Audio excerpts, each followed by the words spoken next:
사와디 TV의 정승회 선교사입니다. 지난 시간에 선교사의 소명과 선교사의 준비에 대한 얘기를 여러분들에게 드렸습니다.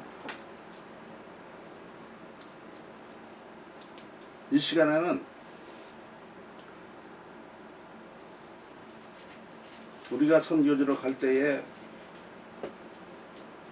한국 교회의 신앙과 신학을 그리고 그 예절을 간수하면서 선교지에서 그걸 바탕으로 사역해야 한다는 말씀을 드리게 됩니다. 그러면서 한국 교회가 성경의 초대 교회의 본을 받아서 성장해 온 사실을 우리가 깊이 인식해야 됩니다.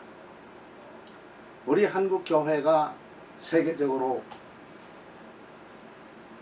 이름이 날 만큼 이와 같은 교회 성장의 발전을 하게 된 것은 바로 한국 교회가 초대 교회의 모범을 따라서 이 교회를 받들어 섬기는 까닭에 초대교회와 같은 그런 성장의 역사가 있었습니다. 우리가 선교지에 가서 한국을 심는 건 아니지만은 내가 선교지에 파송을 받아 가는 것은 내가 이러한 배경을 가지고 있는 사람이기 때문에 그 선교지에 파송받는 거예요. 이런 배경, 이렇게 가지지 않은 그 배경이면 그 선교지에 선교사로 가지를 않습니다. 보내질 않는 거죠.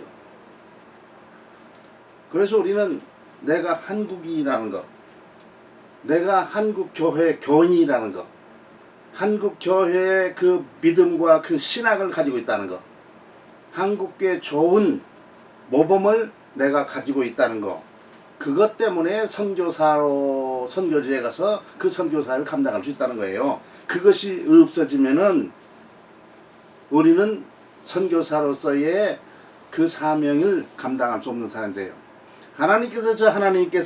하나님이신 예수님께서 이 지상에 오셨죠.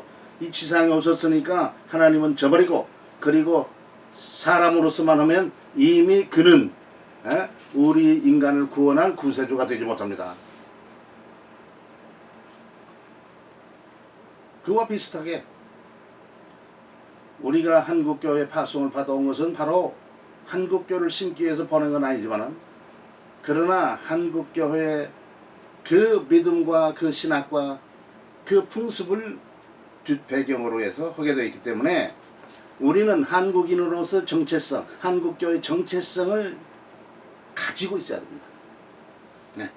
그 정체성이 없으면은 우리는 이 선교지에서의 선교사로서의 사역할 그런 아무런 근거가 없는 사람이 되는 거죠. 자, 우리가 한국교회를 보면 지금 한국교회가 얼마나 초대교회에서 많이 벗어나 있는지 우리는 그걸 알아야 돼요. 너무나도 제일 처음에 우리 한국교회가 번창할 때 우리 선조들이 한국교회를 이끌어갈 때와 현재 한국교회는 완전히 다른 그런 또 하나의 교회입니다. 그걸 우리가 깨닫지를 못해요.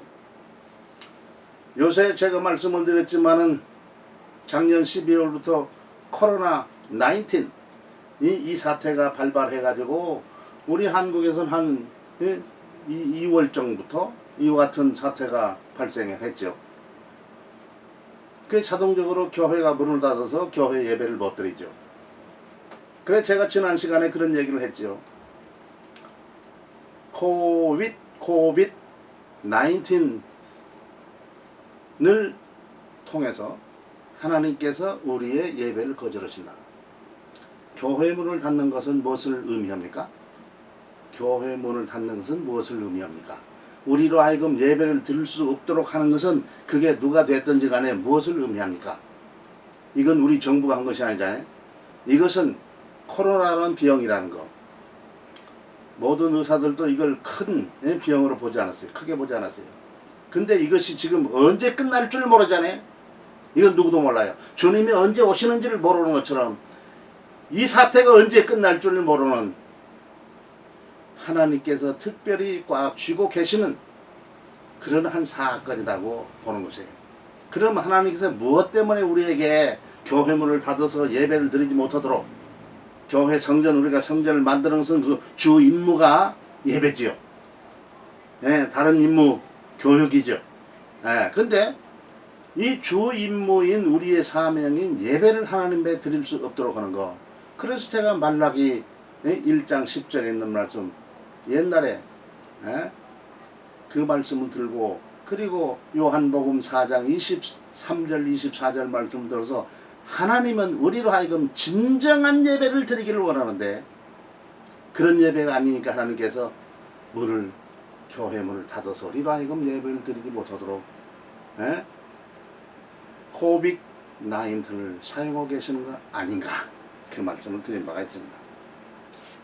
자, 우선 한국교회의 신앙의 유형은 한 서너 가지를 얘기할 수가 있겠습니다. 한국교회는 신앙이 보수신앙을 가지고 있어요. 보수신앙. 보수신앙은 그 성경적인 신앙이라고 할 거예요. 성경대로 믿는 것. 그냥 우리 머리로 이성으로 기다 아니다가 아니고 그냥 성경대로 믿어요. 멍청하게 바울사도 받은 것처럼 우리가 멍청해서 이 구원을 얻는 사람처럼 이렇게 지금 우리 보수신앙을 가지고 있어요. 우리에게 복음을 전해준 보수신앙을 가지고 있는 그 선교사들을 감사히 생각해요. 태국 같은 경우는 보수신앙을 가지고 있지 않은 것 같아요. 그래서 전반적으로 보수신앙을 단계를 넘어서요. 우리 합동측 신앙보다 그 자유주의 신앙을 태국에서는 가지고 있습니다. 그러니까 우리가 보면은 좀 그렇죠. 그 다음에 한국 교회는 보수신앙이었는데 성경적인 보수신앙이었는데 또 나아가서 교회 성장에 있어서 초대교회처럼 성장하는 그 역사를 우리가 가지고 있었어요. 초대교회가 성장하는 것처럼 초대교회 같지는 않죠. 베드로가 한번 설교를 하니까 3,000명이 회개하잖아요. 아직 그런 역사는 간직하지 못하고 있죠. 근데 한국교회가 초대교회적으로 이 역사를 해 가니까 바로 교회 성장이 다른 나라보다 유별나게 성장을 했어요. 태국 같은 경우 200년이 됐죠. 근데 한국은 150년뿐이 안 됐어요. 개신교가. 그런데 한국은 그래도 4분의 1 정도의 기독교인을 가지고 있고 태국은 천주교까지 합해서 한국도 25%가 한 4분의 1 정도가 천주교까지 합했죠. 태국은 1% 정도뿐이 안 돼요. 1%. 우리보다 50년이 앞서 있는 애도 불구하고 1%. 그리고 현재의 태국교회 상황을 살펴보면 앞으로도 이 교회가 성장할 만한 그런 상황을 발견하지 못합니다. 그런 상황이었어요. 근데 한국교회는 바로 성경적인 보수신앙에다가 초대교회적인 교회 성장을 이루어왔고 그 다음에 그렇게 까닭에 한국교회가 초대교회의 모습을 재현했어요. 초대교회의 모습을 재현했습니다. 근데 지금은 한국교회가 제가 79년에 한국을 출발해 태국에 왔어요. 내가 한국을 출발하기 그 전에 한국 교회와 지금 교회는 전혀 다른 교회예요. 우리가 그걸 느껴야 됩니다. 40년 전 한국 교회와 지금의 한국 교회는 달라요. 저는 태국에 와서 한국 교회 자랑을 많이 했습니다. 교회 성장을 얘기를 하면서 초대교회 얘기하면서 초대교회 비슷한 그런 상황으로 가고 있는 한국 교회에 대해서 많이 얘기를 했어요. 교역자의 희생에 대해서도 많이 얘기했고 교인들의 희생에 대해서 많이 얘기했고 근데 요새는 한국교회 어때요? 목회자도 목회자 같지가 않아요. 그렇죠? 교인들도 옛날처럼 하지 않아요. 교회가 그런 상태가 됐어요. 그래서 교회에 질린 사람들은 교회를 나오지 않고 인터넷으로 예배를 드린 지 오래요. 요새 코로나 때문에 인터넷으로 예배 드리니까 앞으로 염려되는 것이 이제 앞으로 이게 인터넷으로 예배 드린다고 교회 안 나올 사람 더 많지 않을까. 우리가 우리 자신을 살펴보고 우리가 죽지 않기 위해서 노력을 해야 되겠다. 그런 생각을 해 봅니다. 자, 그러면 우선 우리가 나의 정체성, 예수쟁이로서의 정체성, 한국교회 신앙과 신학의 정체성, 한국교회의 정체성, 이것이 내가 살아있을 때 내가 바로 선교지에서 선교사역을 제대로 감당하는데, 그것은 한국교회를 태국에 심는다는 얘기하고 전혀 다른 얘기예요. 오해해서는 안 됩니다. 그 말이 무슨 말인지를 모르면 안 되죠. 네, 한국교회가 아주 모범이 되는 그 얘기. 선교지 교회 보면 얼마나 모범적인 교회인지 몰라요, 아직도. 자, 우선 몇 가지를 갖다가 언급을 하고자 합니다. 첫 번째는 예배 모범이죠. 예배. 한국교회 예배는 교단을 망라하고 색깔을 망라하고 예배 드리는 모습이 비슷합니다. 그러니까 태국 사람들이 한국에 가서 보고는 장로교회를 가보고 여의도 순복음교회를 가보고, 왜 이거 여의도 순복음교회는 오순절인데 왜 예배 드리는 것이 장로교회 같냐? 아, 그래요? 그리고 장로교회도 냉랭하지가 않으니까, 아, 이 장로교회도 이거 오순절처럼 열심히 있네, 이렇게 말해요. 왜 그러냐면 태국 교회는 두 배로 갈리게 되는데, 장로교 계열이었던 이 태국 기독교 총회는 예배가 우리가 비슷해요. 근데 거기에 냉랭기가 있어요. 성령의 역사가 없는 것처럼 냉랭기가 있어. 근데 이 오순절은 이 장로교에 서는 것처럼 예배 형식이 없는 거예요. 찬송을 1시간씩 복음 속으로 불러제키죠. 그 다음에 무르익으면 목사가 나와 설교를 하고 헌금을 하고, 그리고 끝났죠. 그러니까 한국에서 오신 분들이 그런 교회를 가서 보고는 이 교회가 언제 시작했고 언제 끝난지 모르겠다. 말을 못 알아들으니까 언제 시작했는지도 모르고 언제 끝난지 몰라요. 네. 예배라는 형식이 없는 거예요. 예배는 이게 예식이기 때문에 상당한 그 형식을 갖추고 있어야 되는 거예요. 네. 자, 대통령이 어디를 가면 거기에 질서가 있어야 됩니다.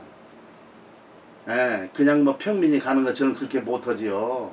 왕이 출두하면은, 왕이 어디를 가시면은, 그 동네가 달라지잖아요. 네, 이와 같이. 그러니까 하나님께 경배하는 이 예배는 바로 질서, 이것이 필요해요. 네? 질서. 고도의 질서죠. 일반 질서도 아니고 고도의 질서. 우리가 팝송 콘서트를 간다든지 혹은 클래식 콘서트를 간다든지 그러면 어떻습니까?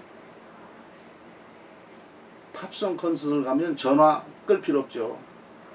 그거 하면서도 전화를 받을 수도 있고. 근데 클래식 콘서트를 가면 어떻게 됩니까? 전화 배를 다 죽여버려야 되죠. 숨소리마저도 들리면 안 될 만큼 이거 같은 상황이 아닙니까?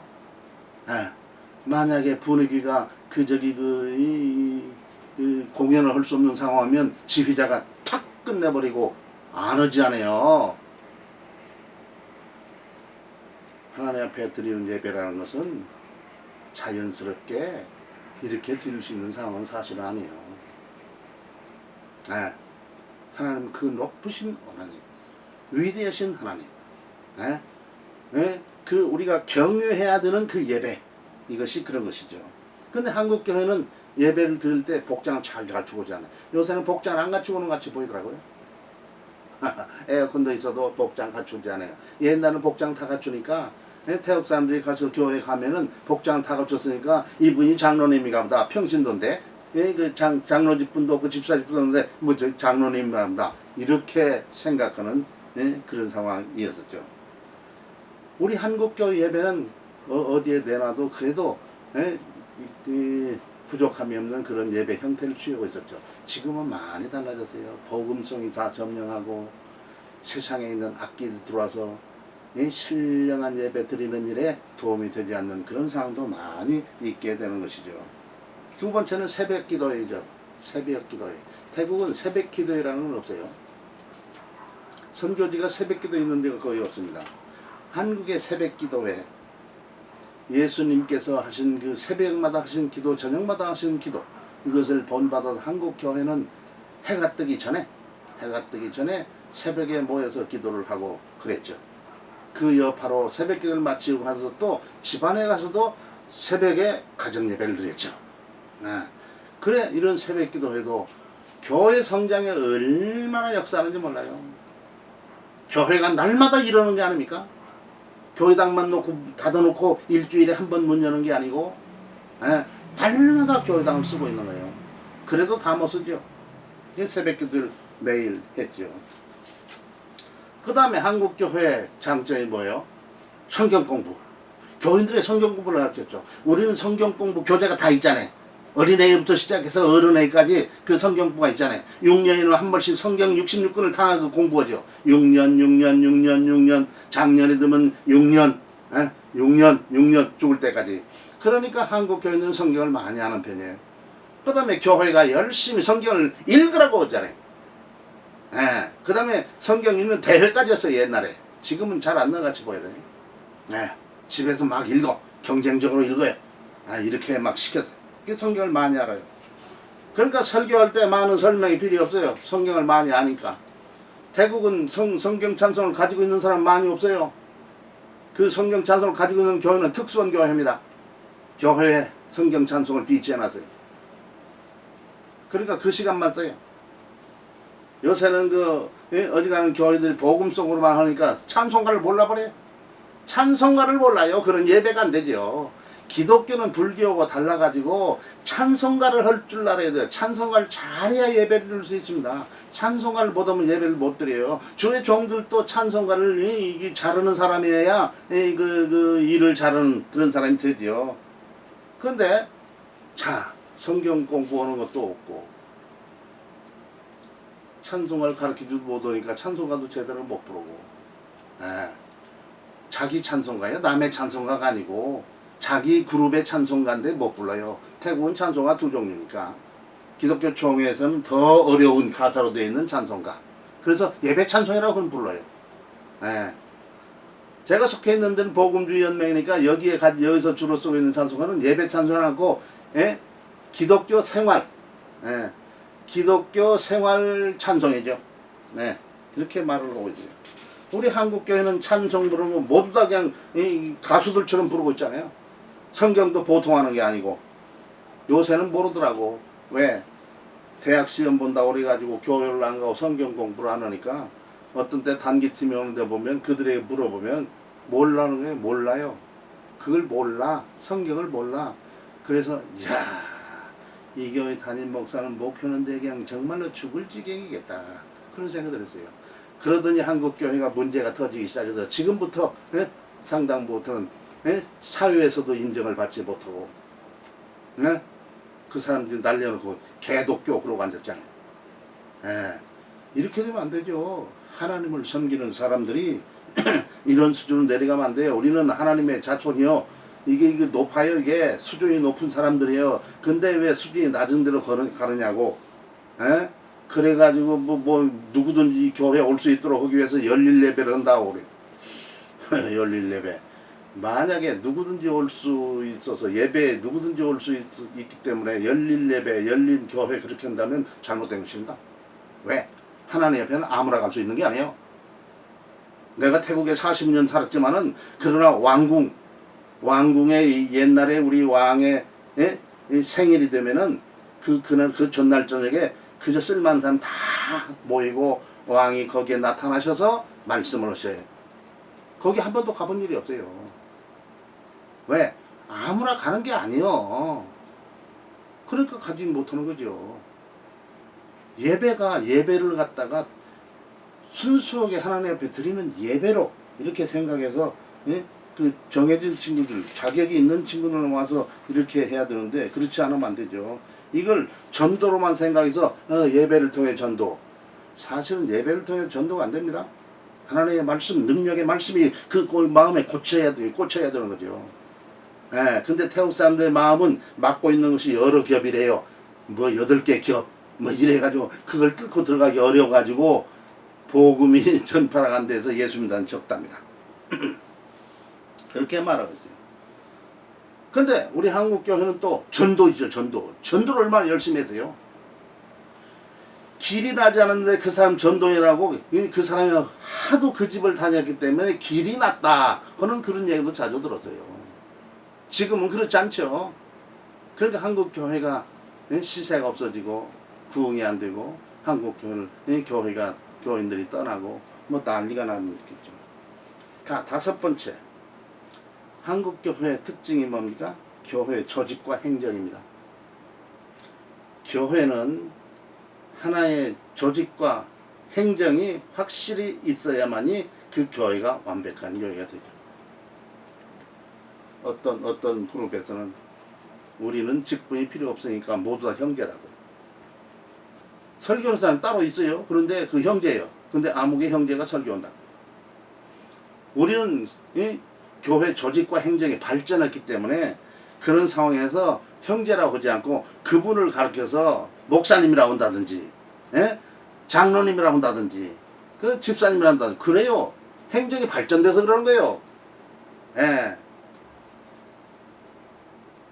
조직을 이렇게 하고 행정이 발전되니까 이렇게 나가야 사람들이 사는 이러한 것을 제대로 천국의 그 역사를 이루는데 방해를 받지 않기 위해서 그런 거죠. 그러니까 교회 조직 확실하죠. 성경에서 말하는 대로 목사가 있고 장로가 있고 집사가 있어요. 그리고 이 사람들은 각각 달라요. 태국 같은 경우는 선교지는 주로 이걸 잘 이해를 못해요. 그러니까 여기서 센 놈이 목사고 설교하는 놈은 다 좀 세서 말을 잘하는 놈이 설교하는 것으로 알고 뭐 이런 식이요. 장로는 그저 권세가 더 많아가지고 교회 재정을 이럭저럭 한다 그렇게 알아요. 예. 그러나 사실은 일꾼인 집사에게 그 재정을 맡겨서 일을 하잖아요. 그러니까 교회 행정. 그래서 교회 최고 기관은 공동회 아니에요. 그 다음에 나머지 공동회 통과할 것이면 당회에서 정책을 심의하고, 그 다음에 더 중요한 것은 더 중요해서 저 집사들까지 하면 거기까지 확대해서 재직회해서 이렇게 하죠. 태국 같은 경우는 당회가 따로 있는 게 아니고 재직회가 따로 있는 게 아니에요. 하나예요. 그래서 그걸 재직회라고 얘기해요 아마. 예. 그래서 이 장로가 있으나 마나한 그런 형편이 되어버려요. 행정을 그렇게 하면 안 되잖아요. 한국교회는 그래요. 그러니까 우리가 이런 사람들, 이런 것을 갖다 한국교회 좋은 이 상황, 이 모습을 가지고 선교지에서 그와 비슷한 거기에 맞는 이런 일을 갖다 우리가 해주면은, 그 교회가 정상적으로 세워지고 정상적으로 발전하고 정상적으로 결과를 내고, 그래서 나중에 문제가 없을 것입니다.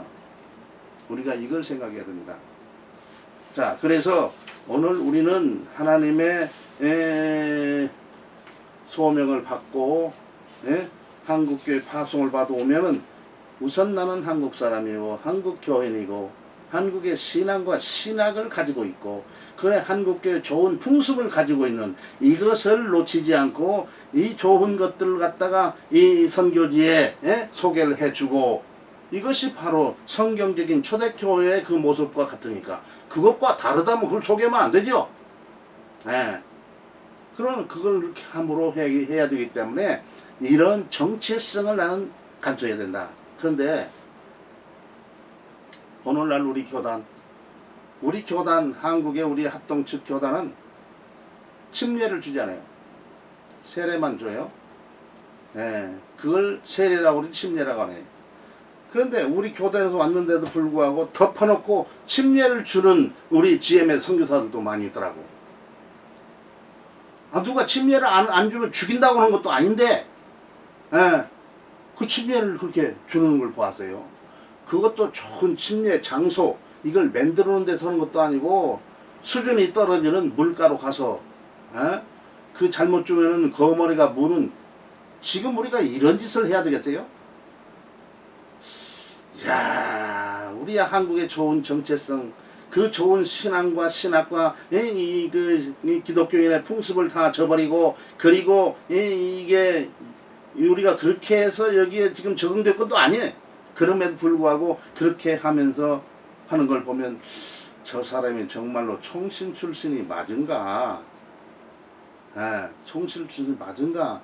그러한 회의가 들고, 야, 큰일 났다. 네? 그런 생각을 많이 하게 됩니다. 저도 파타야 수련회를 우리 장로교회 할 때에 거기에서 그 침례를 주어본 일이 있어요. 우리 장로교회는 침례도 들고 세례도 되지 않아요. 침례만 고집하는 것이 아니죠. 그거 할 수 있으면 우리는 세례를 주죠. 우리 그 장로교회 본 교장이 추운 지방이니까 물속에 다 들어가는 좀 어려워. 그러니까 근데 마침 파타야 그 좋은 물, 깨끗한 물은 아니죠. 근데 거기 있어서 침례식으로, 근데 침례식과 세례식과 같이 해가지고 무릎 꿇고 앉아서 물이 이만큼 오도록 이렇게 하고 이렇게 잡고 세례 줄 때는 내가 물을 또 떠서 이거 하는 것처럼 3번 성부, 성자, 성령하고 딱 눌러. 이미 교육을 시켜놨으니까 딱 누르면 쫙 들어가라. 들어갈 때는 이 코를 딱 잡아라. 물이 안 들어가게. 딱 들어갔다가 도면은 올라오면서 놓으면서 아멘 그래라. 그래서 침례를 주어본 일이 있어요. 산적을 했더니 침례교 계열의 그 전도를 받은 사람들이라 그 사람들이 침례만을 원해. 목사님 침례를 해달라고. 그래 물이 앉아서 이만큼 오는 데가 있고 적당하면 내가 침례를 주겠다 그랬더니 물이 없더라고. 세례 줄 만한 물도 없어요. 그러니까 자동적으로 물을 떠다가 정수를 시켜가지고 그래가지고 그걸로 세례를 거기 가서 그렇게 준 일이 있습니다. 자, 우리 것, 좋은 것, 성경적인 것, 비성경적이면 그 상관은 그렇게 필요가 없죠. 그러나 성경적인 것, 이것이라면 우리가 그걸 가지고 해야 되지 않겠어요? 바로 그것이, 그러니까 우리가 예수님처럼 우리의 정체성, 한국인, 한국교회, 한국신앙, 한국신학, 한국교회 풍습, 이 모든 것을 동원해서 현지 교회에 모범을 보여주어야 한다. 그러니까 이걸 버려서는 안 된다. 지금 내가 태국 교회화 돼야 되고 태국화 돼야 된다 그러니까 이걸 버리고 이걸 내던지고 한국을 다 내던지고 그리고 이거 해라. 그 얘기 한 일이 없습니다. 동화되지 여기 한국은 절대 저버려서는 안 되는 것입니다. 자, 미국에 간 사람도 그 사람이 미국 시민권을 따도 한국 사람이에요. 그게 미국 시민권을 따도 미국 사람이지만은 그런 한국 사람이에요. 그러니까 한국 사람의 정체성을 잃어버리면 미국에서 미국 사람들이 이거 한국 놈도 아니다 그래가지고 뭐라 그럽니까? 무시를 해요. 옛날에 우리는 몰라가지고 뭐 영주권만 따면은 이건 한국 사람이 아니다. 한국 점도 무식해서 그랬고 우리도 무식해서 그랬어요. 근데 영주권자는 완전히 한국 사람이에요. 그 나라 사람이 아니고 시민권을 따면은 이제 그 나라 사람이 되는 거죠. 그러나 우리 한국 사람 미국 가서 미국 시민권을 따도 나는 한국 사람이지 미국 사람은 아닌 것입니다. 그러니까 한국의 정체성을 내가 가지고 있지 않으면 그 사람들도 우리를 무시하더라고요. 한국 사람 한국말 못하면 무시해요. 선교사가 지금 선교사 온 것은 한국 사람이기 때문에 온 거예요. 그러니까 한국적인 걸 우리가 간수하고 있지 않으면 안 된다. 그 얘기를 해드렸습니다. 이해가 잘 되십니까? 너무나 짧은 시간이니까 이해가 안 될 수도 있죠. 그럼 물어보시면 돼요. 자, 그러면 오늘 또 이 정도로 해야 되겠네요. 사와디 TV의 정승의 선교사였습니다. 감사합니다.